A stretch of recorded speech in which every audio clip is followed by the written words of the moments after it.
akan turun. Kemudian dia meminjam saham dari broker, misalnya 1 lot. Setelah itu, dia menjual saham milik broker tadi dengan harga 1 lot yang sekarang adalah 500.000. Langkah selanjutnya, ketika beberapa waktu ke depan, ternyata saham BCA turun sesuai dengan prediksinya.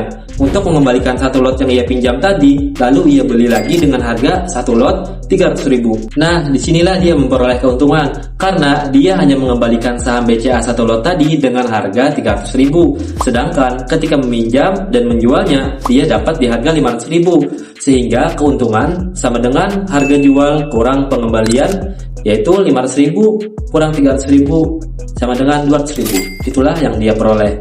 Nah, jadi masalahnya bagaimana jika ia salah prediksi dan harga sahamnya ternyata naik? Jika ia tidak bisa mengembalikan 1 lot tadi, maka jaminan yang sebelumnya ia serahkan harus dikorbankan.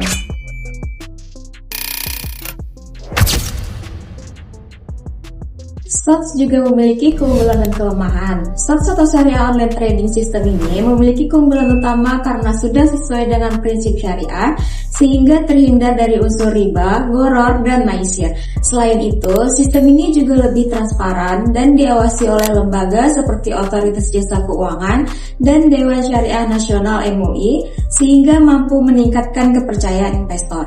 Namun, stocks ini juga memiliki kelemahan, yaitu pilihan saham yang lebih terbatas karena hanya berasal dari daftar efek syariah.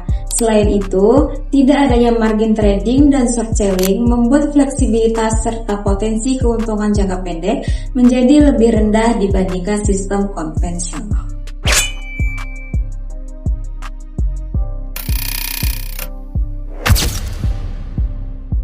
Setelah praktik SWOT, selanjutnya kita akan masuk ke pembahasan etika profesi pasar modal. Berikut prinsip dasar etika pasar modal. Yang pertama itu ada keterbukaan atau transparansi, artinya semua informasi perusahaan harus disampaikan secara jujur, lengkap, dan tepat waktu. Hal ini penting agar investor bisa mengambil keputusan dengan tepat dan tidak dirugikan oleh informasi yang tidak jelas. Yang kedua itu ada keadilan atau fairness. Prinsip ini menekankan bahwa semua investor harus diperlakukan sama, baik investor besar maupun kecil. Tidak boleh ada pihak yang mendapatkan keuntungan tidak adil, misalnya melalui insider trading. Yang ketiga itu ada akuntabilitas. Akuntabilitas berarti setiap pihak harus bertanggung jawab atas tindakan yang dilakukan. Perusahaan wajib memberikan laporan keuangan yang jelas dan dapat dipertanggungjawabkan kepada publik.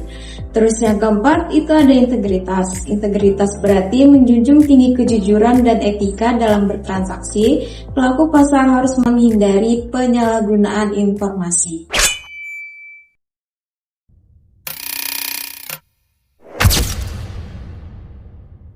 Selanjutnya, kita akan membahas mengenai pelanggaran dan praktek apa saja yang biasanya dilakukan di pasar modal syariah. Yang pertama, itu adalah tadlis. Tadlis adalah pemberian informasi yang menyesatkan, tidak benar, dan tidak sesuai realita. Berikut prakteknya. Halo guys, buat kalian investor-investor trading nih yang mau beli saham, gue saranin banget buat beli saham di ATP. Gue yakin beberapa tahun ke depan bakal naik 30%. Ayo buruan, ini pasti terjadi loh. Kalian jangan sampai ketinggalan ya.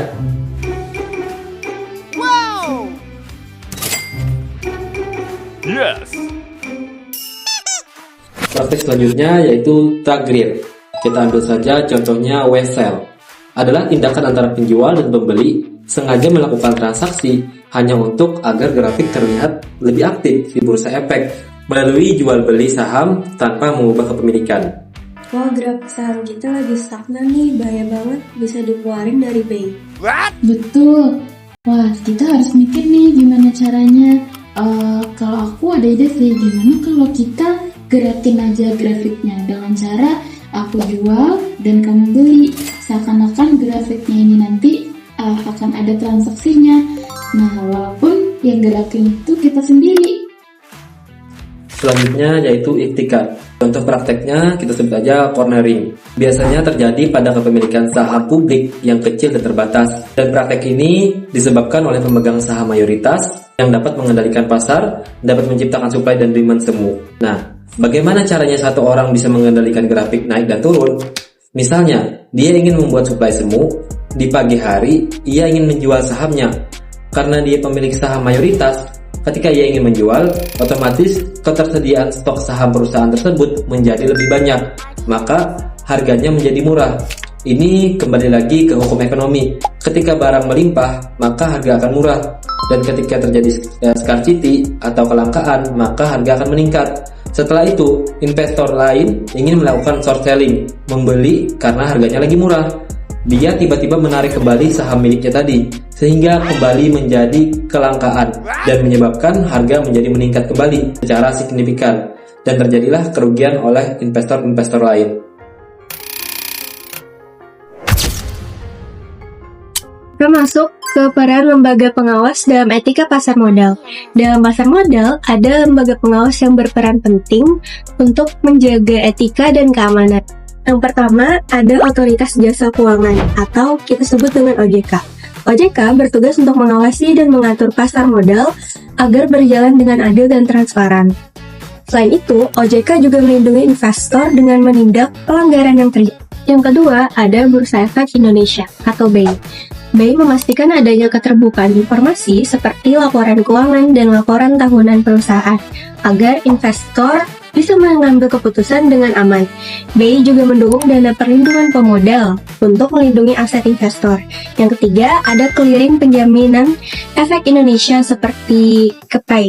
KEPAI berperan sebagai penjamin transaksi di pasar modal. Artinya, KEPAI memastikan transaksi berjalan dengan lancar, tepat waktu, dan mengurangi resiko gagal bayar. Jadi, ketiga lembaga ini bekerja sama untuk menjaga pasar modal tetap adil, aman, dan terpercaya bagi semua investor.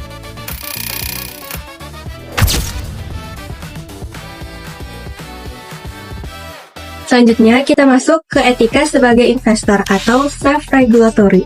Dalam pasar modal, investor tidak hanya mencari keuntungan, tapi juga harus menjaga etika agar pasar tetap sehat. Yang pertama, mengambil keputusan dengan bertanggung jawab. Artinya, sebelum berinvestasi, kita harus melakukan analisis yang matang. Tidak asal ikut-ikutan tren atau rumor, dan juga mempertimbangkan dampak sosial serta lingkungan. Yang kedua, menghindari insider trading. Investor tidak boleh menggunakan informasi rahasia yang belum dipubliskan untuk keuntungan pribadi, karena tidak adil dan melanggar aturan. Yang ketiga, mematuhi prinsip syariah bagi investor muslim.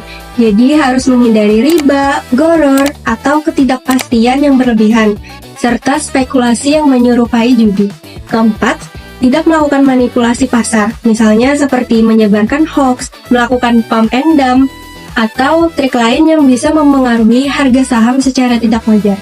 Yang kelima, berkontribusi pada pasar yang sehat, secara dengan memilih investasi di perusahaan yang memiliki tata kelola yang baik dan memperhatikan lingkungan serta sosial. Jadi, menjadi investor itu bukan hanya soal untung, tapi juga soal tanggung jawab dan etika.